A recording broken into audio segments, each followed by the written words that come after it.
কিছু মানুষ হাসি মুখে তোমাকে কন্ট্রোল করার চেষ্টা করে, কিন্তু তুমি কি সেই হিডেন ট্রিক্স চিনতে পারো? Rule ১, reciprocity pressure. প্রথম রুল, রেসিপ্রসিটি প্রেশার।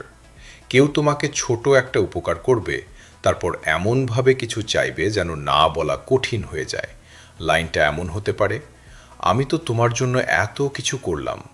মনে রাখো, উপকার মানেই বাধ্য হওয়া না। Rule ২, gas lighting. দ্বিতীয় রুল, গ্যাস লাইটিং। এমনভাবে কথা বলা যাতে তুমি নিজের চিন্তাকেই ভুল ভাবতে শুরু করো। যেমন, তুমি বেশি ভাবছো, এটা কখনো হয়নি। যদি বারবার এমন হয়, নিজের অনুভূতিকে একেবারে ডিসমিস করো না। রুল ৩, ফিয়ার এবং আর্জেন্সি। তৃতীয় রুল, ফিয়ার অ্যান্ড আর্জেন্সি। দ্রুত ডিসিশন নিতে বাধ্য করা, যেমন এখনই না করলে সুযোগ শেষ। চাপের মধ্যে বড় সিদ্ধান্ত নেওয়ার আগে একটু ভেবে নাও।